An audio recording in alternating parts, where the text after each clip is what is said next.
Hello sharks, मैं कनव मनचंदा।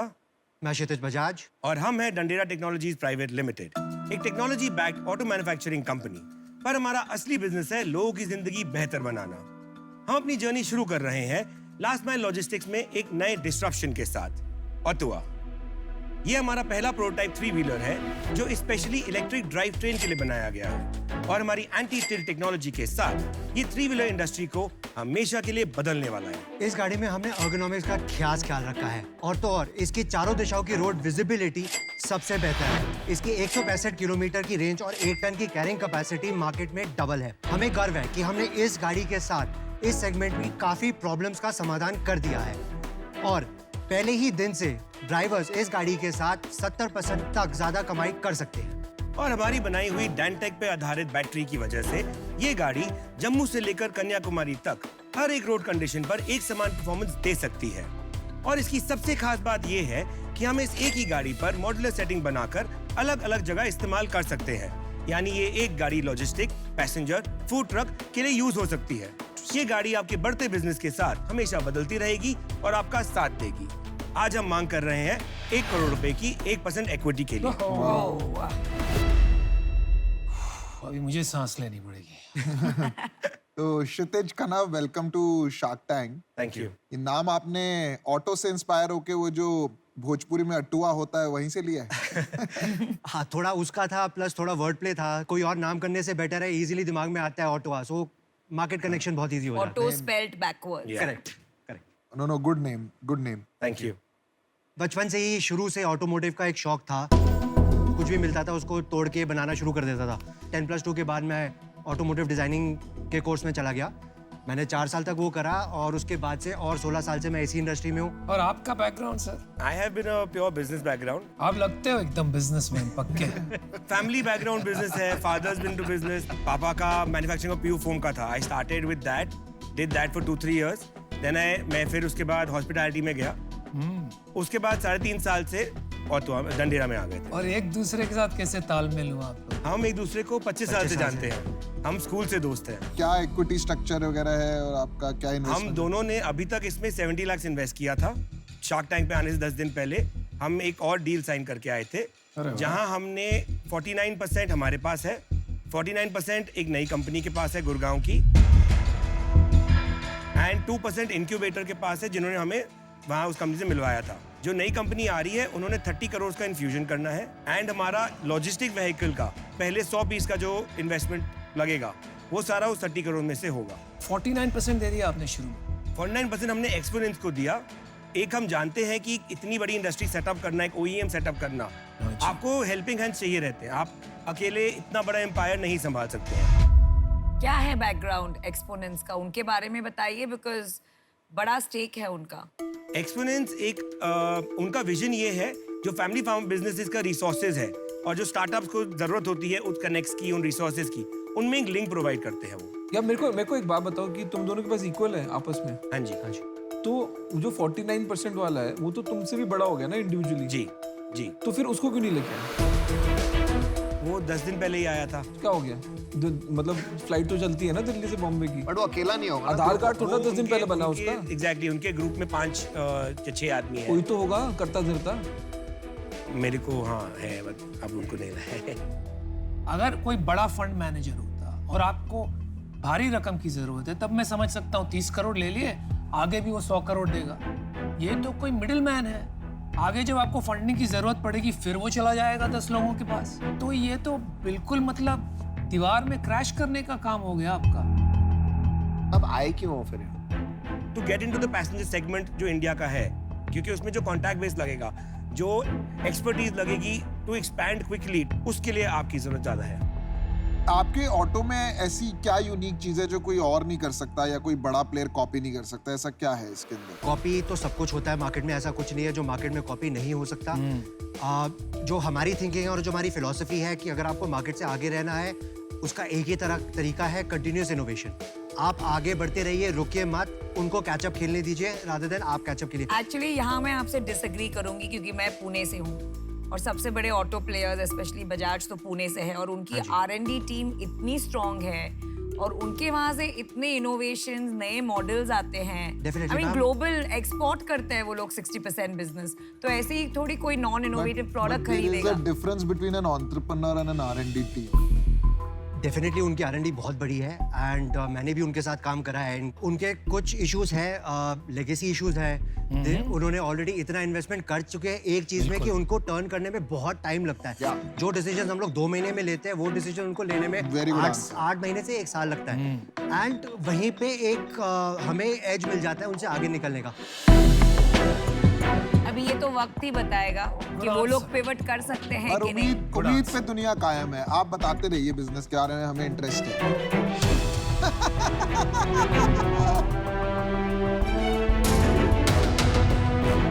ये electric vehicle है, हाँ जी पर बिल्कुल। मार्केट में और भी इलेक्ट्रिक ऑटोज बहुत है। बहुत है।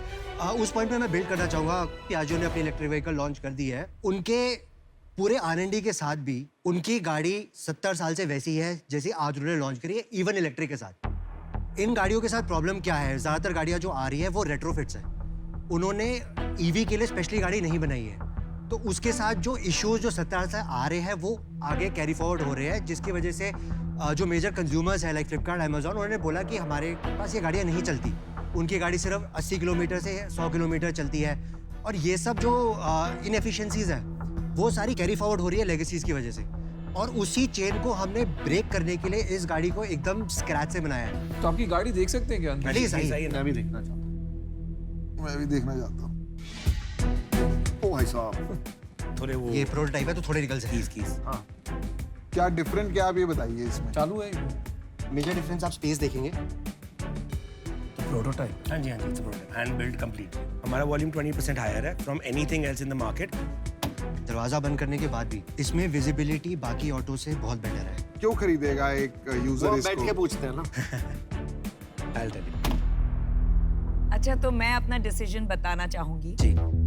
तो ये एक बहुत इंटरेस्टिंग स्पेस है ईवी का, एंड एक बहुत बड़ा टसल चल रहा है बिटवीन लेगेसी कंपनीज और ये जो स्टार्टअप्स है।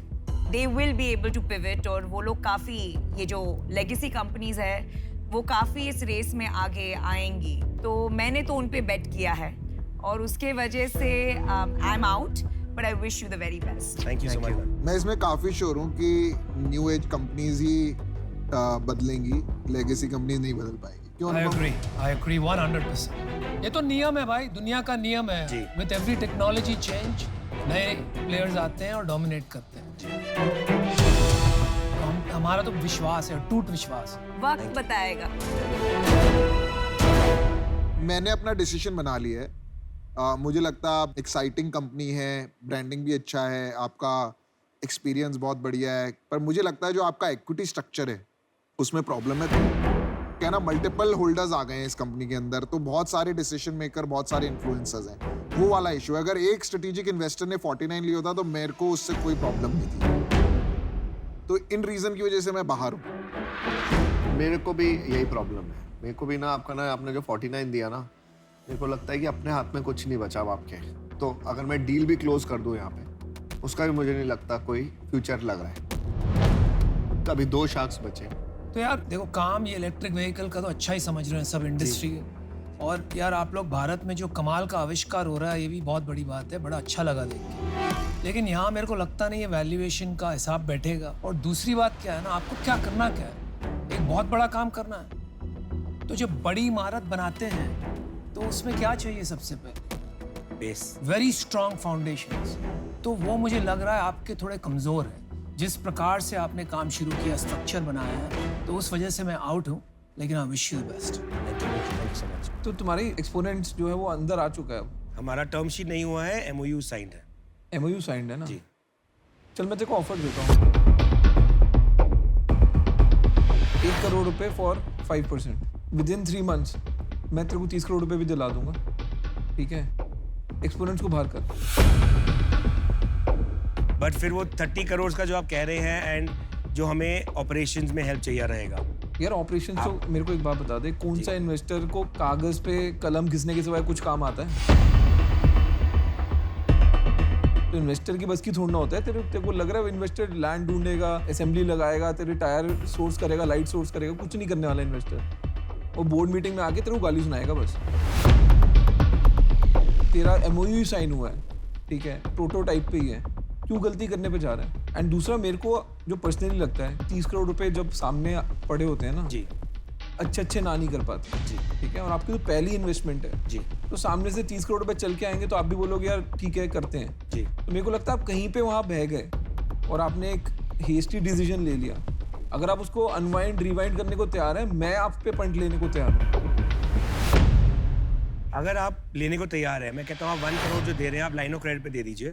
आप 1% लीजिए equity on a line of credit of 1 crore, जिस पे आप मुझसे से 5 या 6% ले सकते हैं रिटर्न। 5-6% पे तो मैं सर मैं आपको 1% इक्विटी दे रहा हूँ।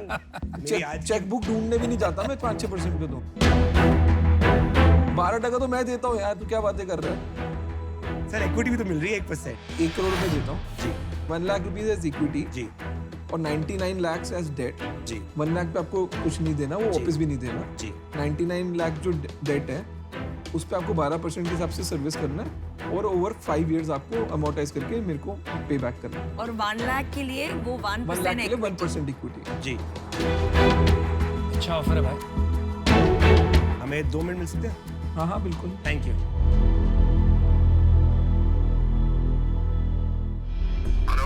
साथ तो we got an offer from Ashneer. मतलब वो इक्विटी ना फ्री में बांट रहे हैं, वो फ्री में बांट रहे हैं। अभी देखो उन्होंने 49 वहां बांट दी, इनको इक्विटी दे दी डेट के चक्कर में। 1% आप ले लो, आपको चाहिए आप ले लो। अगर आप बोलोगे ना मैं इन हूं, आप बोलेंगे आपको कितना 1-2% आप ले लो। आप फ्री हो भाई साहब, आप ले लो 1%। मतलब इक्विटी की कोई वैल्यू ही नहीं है यार। भाई मेरे 1 करोड़ रुपए लग रहे हैं, 12% मिल रहा है, क्यों बीच में हाँ आ नहीं रहा है? मैं हाँ, नहीं हम बीच मैं में नहीं आऊंगा। नहीं मैं but कह रहा हूँ ना आपका ही काम है। clarify हम नहीं वाले आते, वो काम। आप लोगों का काम है बीच में। हम नहीं आते।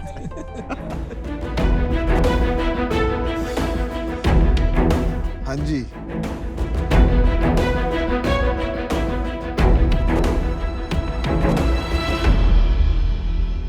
It's a deal sir. Alright good one. अच्छा तालमेल है भाई। Congratulations. Thank you so much.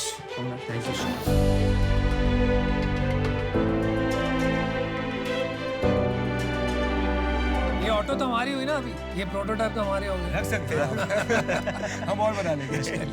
Thanks for thank coming. You. Thank you so much. Thank you. Very good.